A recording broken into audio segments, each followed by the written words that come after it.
Buenas noches tengan todos ustedes. Bendecidos espero que estén, así como yo lo estoy. God bless you. Thanks for being out tonight. Abran sus Biblias, por favor, a Efesios capítulo 1. Ephesians chapter 1.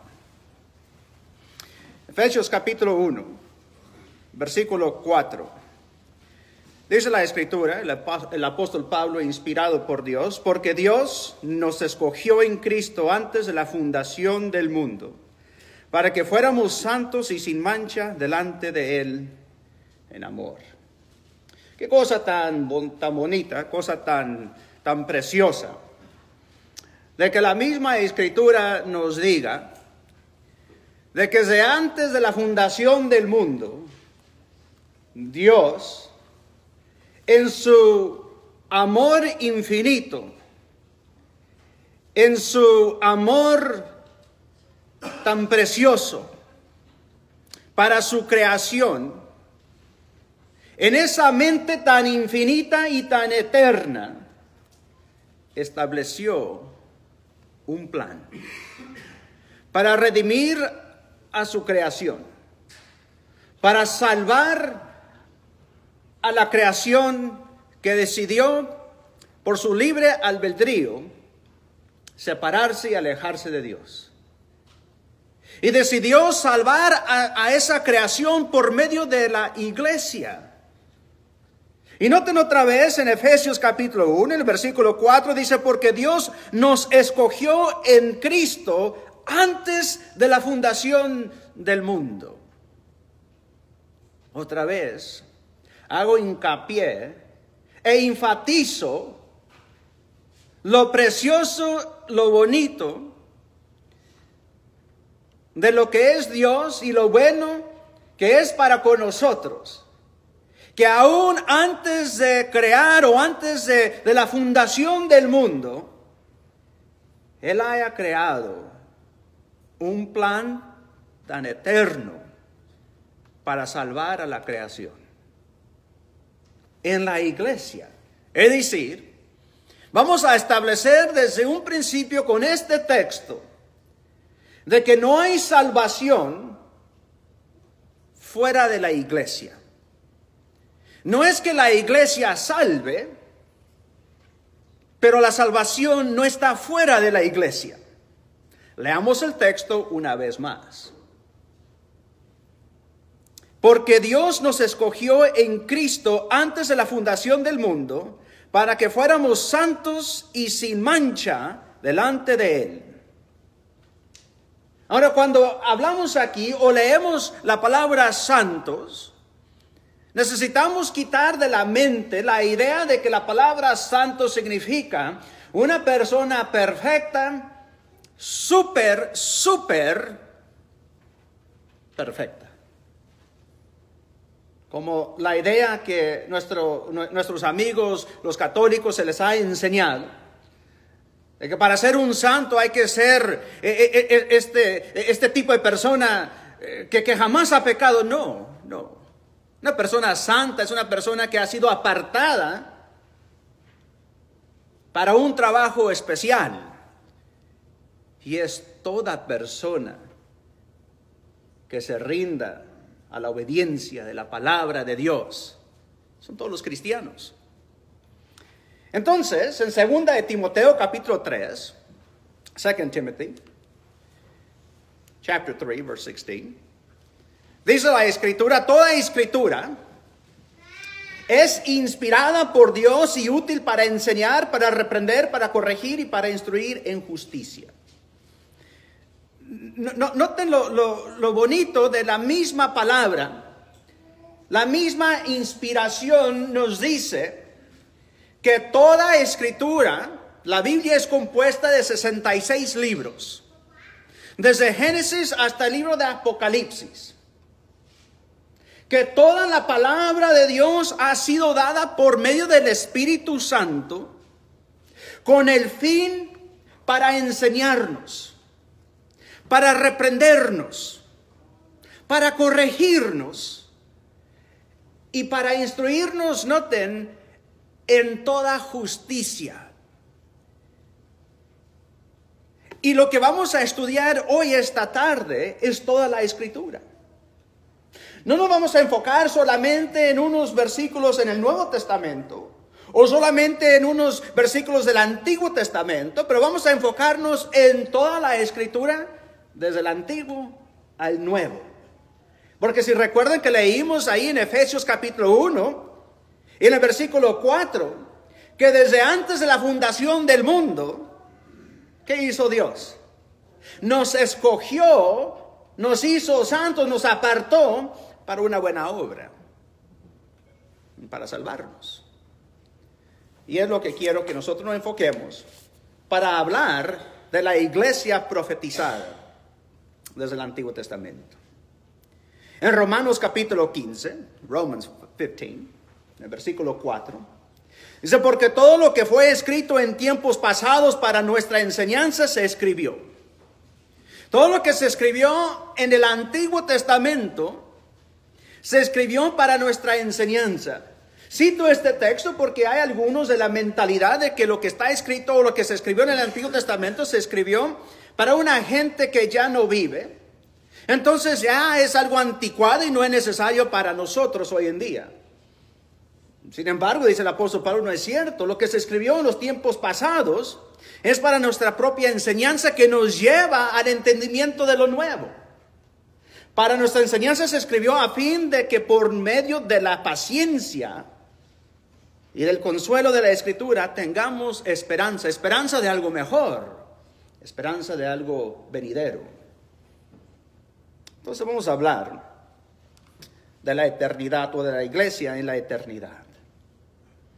Si ustedes están usando la Biblia que está en la pantalla, esta Biblia azul, pueden ustedes buscar en la página que está allí escrita. En Efesios capítulo 1, versículo 4. Vamos a estudiar que la iglesia ha estado en la mente eterna de Dios. Es algo interesante. Si nosotros pudiésemos entender lo que es la palabra eterno, pues fuésemos Dios. Pero nosotros no tenemos una mente infinita. Tenemos una mente que está limitada. Pero la palabra de Dios intenta de dejarnos una explicación de lo que es eterno. Dios no tiene ni principio ni fin. Dios no tiene límites a tiempo. Dios siempre ha existido. Pero noten de que cuando habla de la iglesia, que la iglesia siempre ha estado en la mente infinita, la mente eterna de Dios. Y dice ahí en Efesios capítulo 1, el versículo 4, porque Dios nos escogió en Cristo antes de la fundación del mundo. En el capítulo 3 de Efesios capítulo 3, y en el versículos 9 en adelante dice: y sacar a la luz cuál es la dispensación del misterio. El apóstol Pablo, cuando habla del misterio, se refiere de que en tiempos antes, el evangelio, que son las buenas nuevas de la salvación, antes, en tiempos pasados, eso era un misterio. La gente del Antiguo Testamento solamente hablaba y profetizaba del evangelio, pero no sabían, no lo entendían, era para ellos un misterio. Y ahora en el Nuevo Testamento Pablo dice, ya no es un misterio. O sea, ha sido revelado, dice, y sacar a la luz cuál es la dispensación del misterio que por los siglos ha estado oculto en Dios, creador de todas las cosas. De este modo la infinita, o sea, la multiforme sabiduría de Dios puede ser dada a conocer ahora por medio de la iglesia a los principados y potestades en los lugares celestiales, conforme al propósito eterno que llevó a cabo en Cristo Jesús nuestro Señor. Noten el versículo 10. Dice que este misterio ha sido llevado a conocer por medio de la iglesia. En el versículo 11, conforme al propósito eterno que llevó a cabo en Cristo Jesús nuestro Señor. Desde la eternidad, Dios ya tenía un plan. Que por medio de su iglesia, Él iba a revelar a potestades, a reinos, a poderes, la salvación del mundo por medio de su iglesia. Es decir, según Efesios 1, versículo 4, el primer texto que leímos, que aquellos que son miembros de la iglesia, o sea, nosotros, tenemos el trabajo de revelar, de predicar la salvación a todo el mundo. Desde el principio del mundo, ese era el plan de Dios. Segunda a los tesalonicenses, 2 Thessalonians, capítulo 2, versículo 14. Segunda a los tesalonicenses, capítulo 2 y el versículo 14. La iglesia, según Pablo aquí, es compuesta no de gente súper religiosa, o sea, de una especie muy especial, sino es compuesta de todos los que son creyentes. Segunda a los Tesalonicenses capítulo 2, versículo 14, dice, fue para esto que Él, es decir, Cristo, los llamó mediante nuestro evangelio, para que alcancen o ganen la gloria de nuestro Señor Jesucristo. Yo creo que es lo más precioso, el regalo más bello que Dios nos pudo haber dado a la humanidad. Su iglesia, mediante la cual nosotros podemos obtener la salvación. O sea, se predica el evangelio. Somos miembros de esa iglesia y tenemos la responsabilidad de predicar el evangelio a todo el mundo para que más gente se salve. Y ese fue el plan de Dios en la mente eterna de Dios. La iglesia es conocida por varios nombres. En Romanos capítulo 16, Romans 16, versículo 16, verse 16, dice Pablo, hablando de varias congregaciones, os saludan todas las iglesias de Cristo. Y también es conocida como la iglesia del Dios vivo. También es conocida como la asamblea de Dios. Pero en Efesios capítulo 2, versículo 19, Ephesians 2 and verse 19, el apóstol Pablo dice que somos miembros de la familia de Dios. Noten el uso interesante de palabras que el apóstol inspirado utiliza para describir la iglesia del Señor. Dice que somos una familia. Y como familia debemos tratarnos tal y como cual.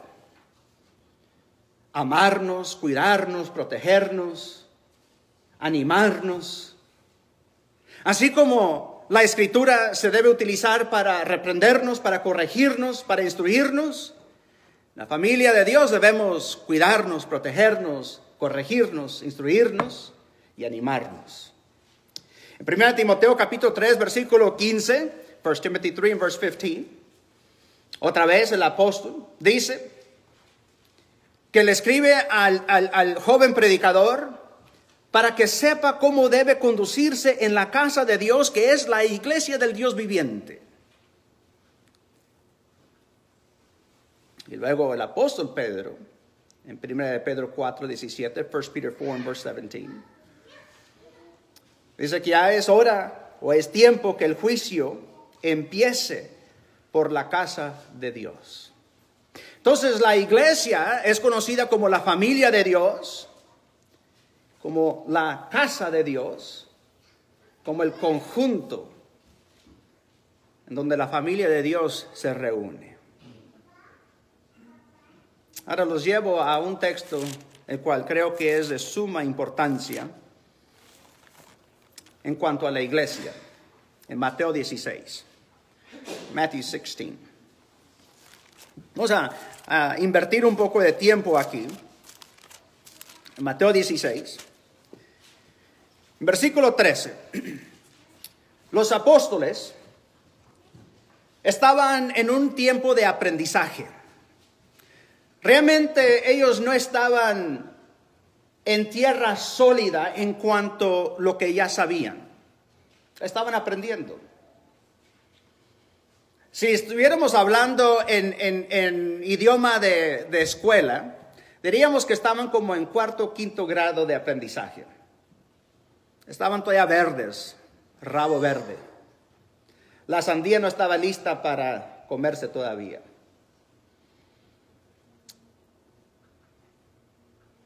Y había gente de religiones erradas que querían influenciar a estos apóstoles a que apostataran, a que abandonaran la fe, a que dijeran que Cristo era un falso maestro.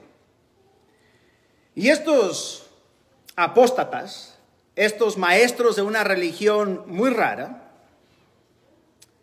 habían platicado con los apóstoles en privado para sembrar en ellos la semilla de duda, y le decían a ellos, con tal que este hombre, este Jesús, dice que él es el Mesías. Sí, él dice que es el Mesías.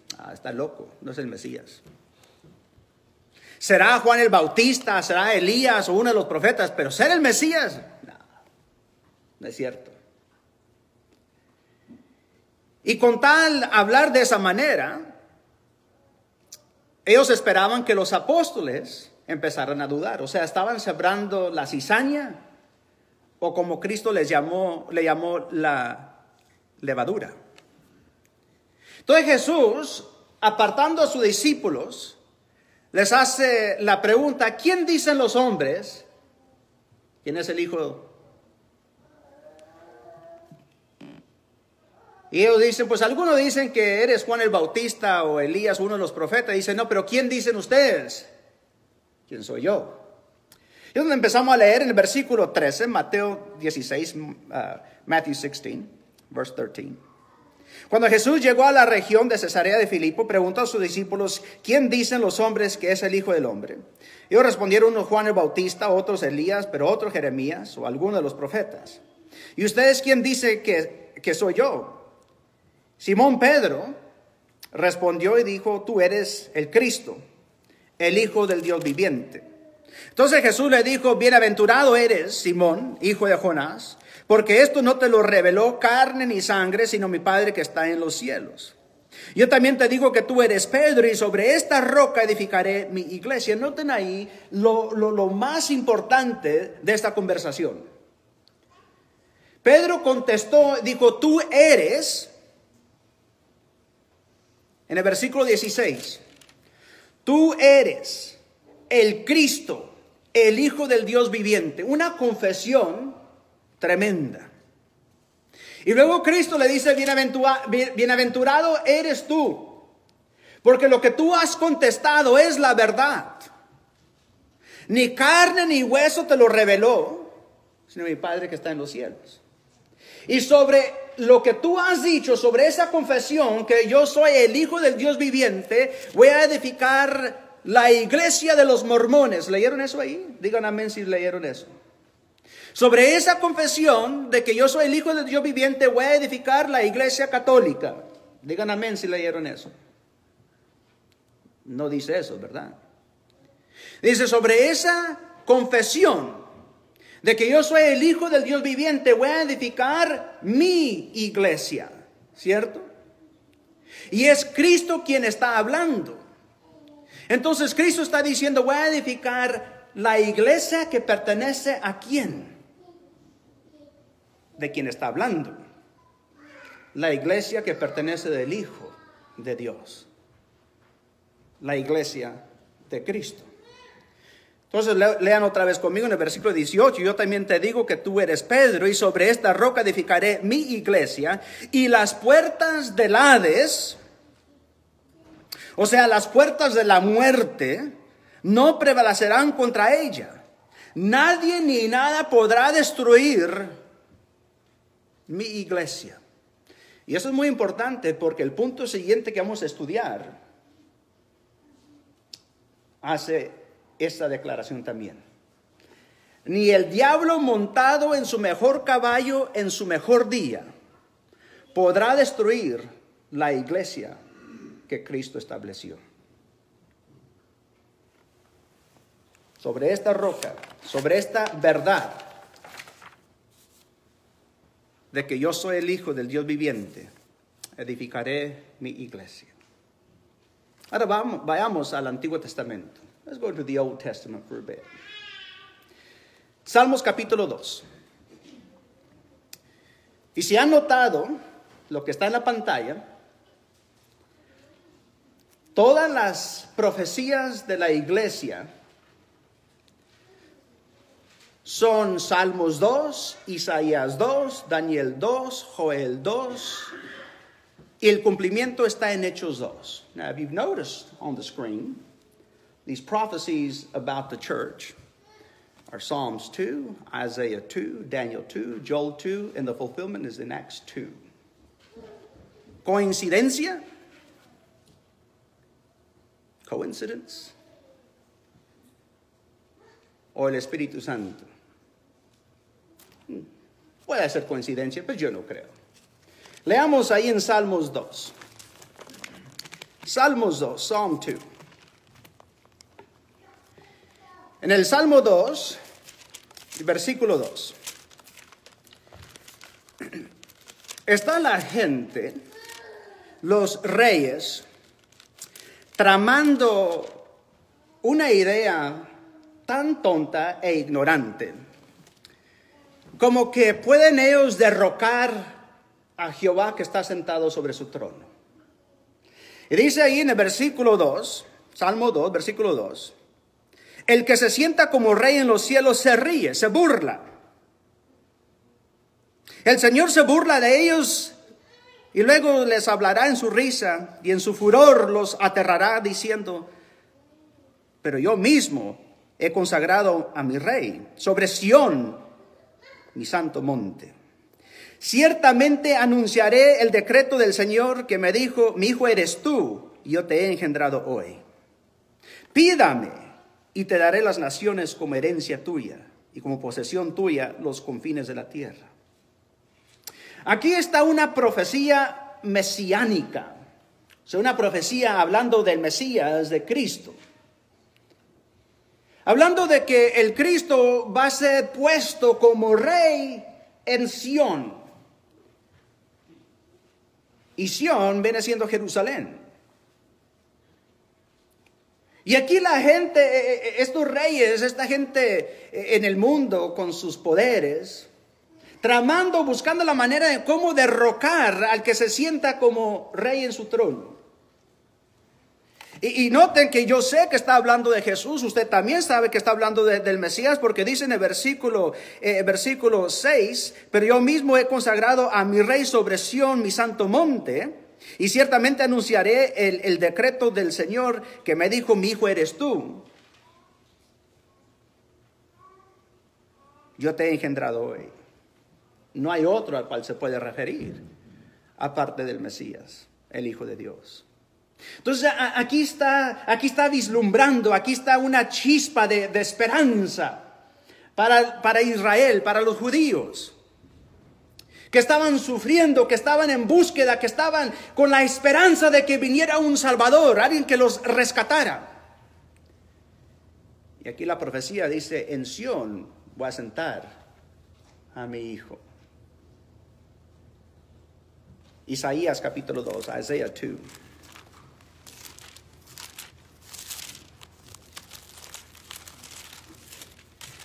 Isaías capítulo 2, versículo 2. Sucederá en los últimos días, y casi siempre en escritura profética, cuando habla de los últimos días, se refiere a la venida del Mesías, o sea, en la Biblia, al establecimiento de su iglesia. Dice, sucederá en los últimos días que el monte de la casa del Señor será establecido como cabeza de los montes. Se alzará sobre los collados y confluirán o irán a él todas las naciones y vendrán muchos pueblos y dirán, vengan, subamos al monte del Señor, a la casa del Dios de Jacob, para que nos enseñe acerca de sus caminos y andemos en sus sendas, porque de Sión o de Jerusalén saldrá la ley y de Jerusalén la palabra del Señor. y juzgará entre las naciones y hará decisiones por muchos pueblos. Ahora aquí en Isaías 2, versículos 2 en adelante, nos está enseñando el profeta de que todos irán, o las naciones irán a Jerusalén, y que de Jerusalén saldrá todas las instrucciones o la enseñanza. ¿Con cuál fin?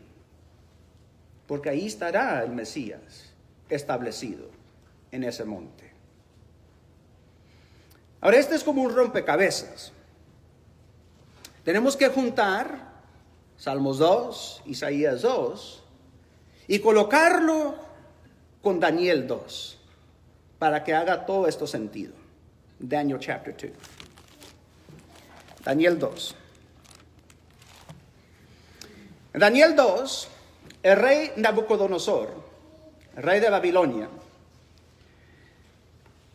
se había llevado a los judíos, parte de los judíos, en cautiverio.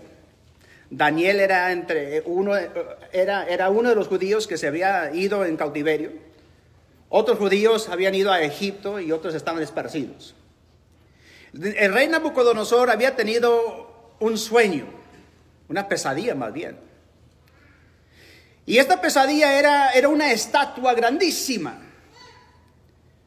que era hecha de diferentes materiales. Y no lo entendía. Y en ese sueño había visto que de un lado de la montaña, una piedra, una roca se había desprendido sin ayuda de mano humana. Y esa piedra golpeó la estatua en los pies y destruyó esa estatua por completo, y que esa roca se estableció como un reino. Y él no entendía. Y mandó llamar al profeta Daniel para que le diera interpretación. Y el profeta le dice en Daniel 2, versículo 44, en esa interpretación, le dice: en los días de estos reyes, el Dios del cielo levantará un reino que jamás será destruido. ¿Recuerdan ustedes cuando leímos en Mateo 16, versículo 16 en adelante, que Cristo dijo: estableceré sobre esta roca que tú acabas de confesar, que yo soy el Hijo de Dios viviente, sobre esta roca edificaré mi iglesia, y las puertas del Hades no prevalecerán contra ella? Aquí dice el profeta: en los días de estos reyes, el Dios del cielo levantará un reino que jamás será destruido. Y este reino no será entregado a otro pueblo. Desmenuzará y pondrá a fin todos aquellos reinos, y él permanecerá para siempre. Tal y como usted vio que una piedra fue cortada del monte sin ayuda de manos, y que desmenuzó el hierro, el bronce, el barro, la plata y el oro, el gran Dios ha hecho saber al rey lo que ha de suceder en el futuro. Así pues, el sueño es verdadero y la interpretación fiel. El profeta hablando del establecimiento de la iglesia del Señor en el futuro. Pero hay más. Joel capítulo 2. Joel chapter 2. El profeta menor de Joel, capítulo 2. El versículo 28.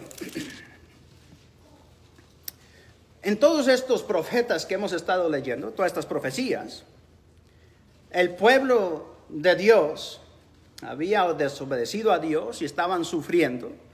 Y ellos buscaban la esperanza de Dios, es decir, buscaban el Mesías. Y esas profecías les prometen la venida del Mesías. En Joel capítulo 2, versículo 28, dice: y sucederá que después de esto derramaré mi espíritu sobre toda la carne, y sus hijos y sus hijas van a profetizar. Sus ancianos soñarán sueños, sus jóvenes verán visiones, y aún sobre los siervos y las siervas derramaré mi espíritu en esos días. Haré prodigios en el cielo y en la tierra, sangre y fuego y columnas de humo. El sol se convertirá en tinieblas y la luna en sangre antes que venga el día del Señor grande y terrible. Y todo aquel que invoque el nombre del Señor será salvo, porque en el monte de Sión y en Jerusalén habrá salvación, como ha dicho el Señor, y entre los sobrevivientes estarán los que el Señor llame. En el monte de Sión va a suceder esto. En el monte de Sión habrá salvación. Todo aquel que invoque el nombre del Señor será salvo. En el monte de Sión. ¿Y dónde es el monte de Sión? es en Jerusalén. Salmos 2, Isaías 2, Daniel 2 y Joel 2. El cumplimiento se llevó a cabo en Hechos 2. Acts 2. Hechos capítulo 2.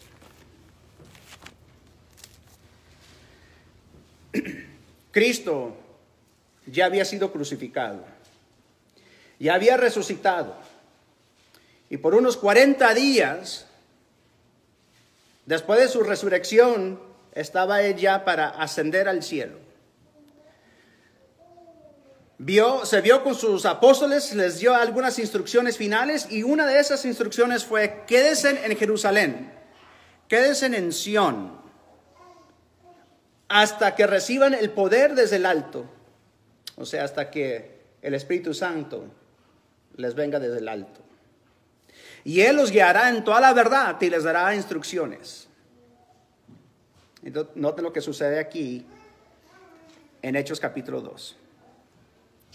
Versículo 1, y cuando llegó el día de Pentecostés, estaban todos juntos en un mismo lugar. Y de repente vino del cielo un ruido como de una ráfaga de viento impetuoso que llenó toda la casa donde estaban sentados. Y se les aparecieron lenguas como de fuego que repartiéndose se posaron sobre cada uno de ellos. Y todos fueron llenos del Espíritu Santo y comenzaron a hablar en otras lenguas según el Espíritu les daba habilidad. Y empezaron a hablar en lenguas.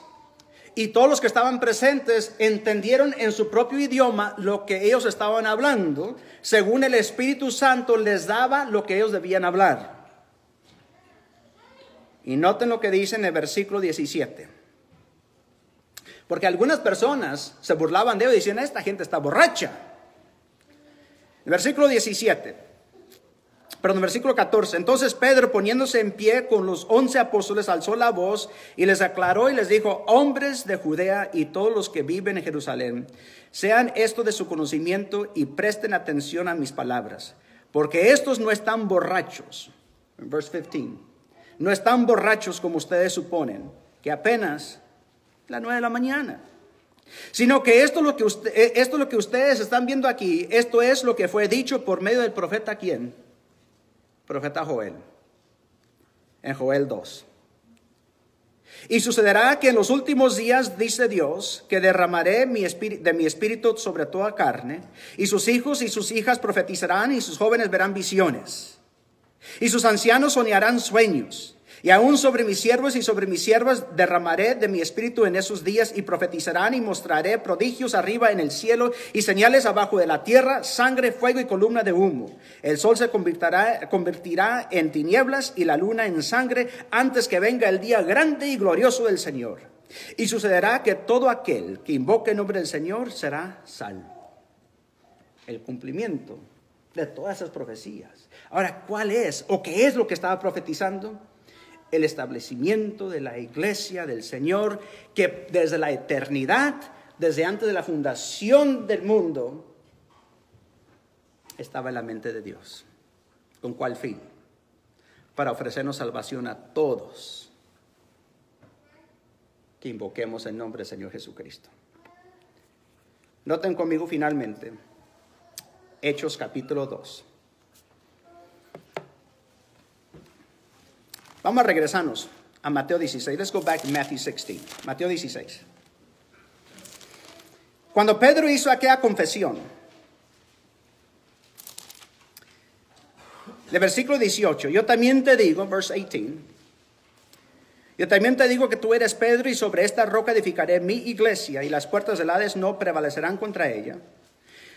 Le dice Cristo a Pedro en verse 19, versículo 19, le dice Cristo a Pedro: yo te daré las llaves del reino de los cielos. ¿Con cuál fin? Le está dando las llaves. ¿Cuál es el propósito? Lo que tú ates en la tierra será atado en los cielos, lo que tú desates en la tierra será desatado en los cielos. ¿Qué significa eso? ¿Para qué sirven llaves? Las llaves sirven para poder abrir y cerrar, ¿cierto? Supongamos este escenario. Usted me pide de que yo le cuide su casa mientras usted sale de vacaciones. y me da las llaves. Me está dando el permiso de abrir su casa para asegurarme de que todo esté en orden. Pero no me está dando el permiso para registrar lo que está en los cajones, ¿cierto? De abrir y esculcar. Me da permiso solamente de abrir la puerta para asegurar de que todo esté en orden. Y cuando ya termine de remachar, de asegurar la puerta. Lo mismo se le está dando a Pedro.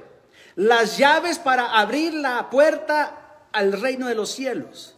Pero ¿cuáles son esas llaves? Hechos capítulo 2. Let's go back to Acts 2. Hechos 2. Estas son las llaves. Versículo 22, verse 22. Hombres de Israel, escuchen estas palabras. Jesús el Nazareno, varón confirmado por Dios entre ustedes con milagros, prodigios y señales que Dios hizo en medio de ustedes. A través de él, tal como ustedes mismos saben, este fue entregado por el plan predeterminado y el previo conocimiento de Dios, y ustedes lo clavaron en una cruz por manos de impíos y lo mataron. Pero Dios lo resucitó, poniendo fin a la agonía de la muerte, puesto que no era posible que él quedara bajo el dominio de ella. Versículo 29, verse 29.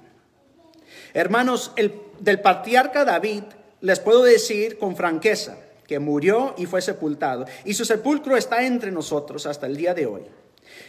Pero siendo profeta y sabiendo que Dios le había jurado sentar a uno de sus descendientes en su trono, miró hacia el futuro y habló de la resurrección de Cristo, que ni fue abandonado en el Hades, ni su carne sufrió corrupción. A este Jesús resucitó Dios, de lo cual todos nosotros somos testigos. Así que exaltado a la diestra de Dios, y habiendo recibido del Padre la promesa del Espíritu Santo, ha derramado esto que ustedes ven y oyen. Porque David no ascendió a los cielos, pero él de él mismo dijo el Señor a mi Señor, siéntate a mi diestra, hasta que ponga a tus enemigos por estrado de tus pies. Sepa pues con certeza toda la casa de Israel, que a este Jesús a quien ustedes crucificaron, Dios lo ha hecho Señor y Cristo. Esas son las llaves, el Evangelio. Y lo que Pedro acaba de hacer es de predicar a Cristo crucificado, sepultado y resucitado. Ese es el Evangelio del Señor Jesucristo. ¿Y cuál fue la respuesta al Evangelio predicado? El versículo 37. Verse 37. Al oír esto, conmovidos profundamente, dijeron a Pedro y a los demás apóstoles: hermanos, ¿qué haremos? ¿Qué haremos? No estaban ellos preguntando, ya es tarde, ¿qué haremos para cenar? Pero estaban preguntando, tú nos acabas de acusar de que estamos en pecado y que sin Cristo estamos perdidos. ¿Qué haremos para remediar nuestra situación? ¿Qué haremos para salvarnos? Y Pedro les responde y les dice: arrepiéntanse. Dejen de vivir una vida alejada de Dios. Dejen de vivir una vida aparte o apartada de Dios. Y bautícense en el nombre del Padre, del Hijo y del Espíritu Santo, para el perdón de sus pecados. En esta noche les he presentado desde el principio hasta el fin la iglesia profetizada. Porque no importa lo que yo les diga, lo que el cura les haya dicho, lo que las tradiciones de nuestros padres nos hayan enseñado, hay una sola iglesia verdadera, y es la iglesia de la cual la Biblia habla, y es la iglesia que Cristo estableció, en la cual Él dio su vida, en la cual es profetizada en la Biblia. Es la iglesia de Cristo. Y les pido que ustedes consideren con todo su corazón y con toda su honestidad, que consideren obedecer el Evangelio para que se hagan miembros no de una religión, no de una denominación, pero que se hagan miembros del cuerpo de Cristo Jesús para la salvación de sus almas. Piensen en esto mientras cantemos un himno de invitación. Pongámonos de pie, let's all stand.